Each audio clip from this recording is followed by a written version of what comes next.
Toshkent metropoliteni tarixida deyarli juda bir tarixiy voqea kun bo'ldi. Biz O'zbekiston ilk depomizga, ya'ni Toshkent metropoliteniga yangi agmu mototrizlarni xarid qilinib olib berdi. Davlatimiz tomonidan shuncha agim olib berganlik sabablari ravnaq uchun, uning kelajagi uchun, unda bajariladigan ishlar uchun hamda xo'jalik ishlari uchun ancha bir yengillashtiradigan darajada bo'ldi.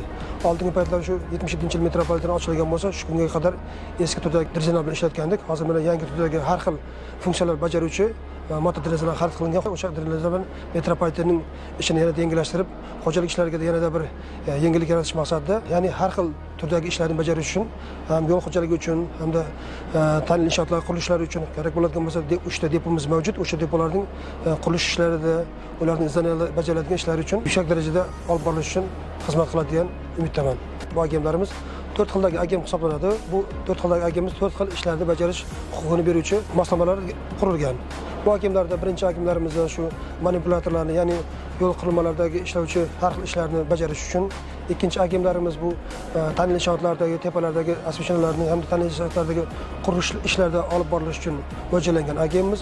Yana bittasi ikkinchi agemiz bu, ya'ni ta'lim inshootlaridagi chiqadigan chiqindilarni hamda boshqa har xil chiqindilarni olib ketish uchun mo'ljallangan agemlar hisoblanadi.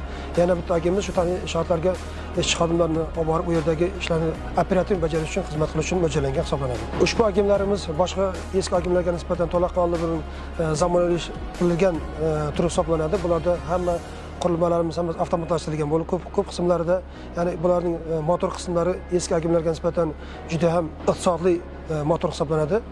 Hozirgi kunda eski agimlarda bir ishni bajarish uchun bitta agimiz chiqib keladigan bo'lsa, hisob tariqasida aytadigan bo'lsak, bitta ishga yo'naltirilgan paytda boradigan bo'lsa, 20 litr, 30 litrgacha yoqilg'i sarflangan bo'lsa, bu agimizda shu 15 litr, 11 litr benzin bilan 100 kilometrgacha masofani bajarib, o'sha qisqartirilgan 15 litr benzin bilan 100 kilometr, 150 kilometrgacha yurish imkoniyatlar mavjud. Kelajakda bilan sekin etap-etap Toshkent metropolitenining yuksak ishlarini bajarish uchun yana kelajakda shunga o'xshash agemlarni bosqichma-bosqich metropolitenimizda xarid qilish rejalashtirilmoqda.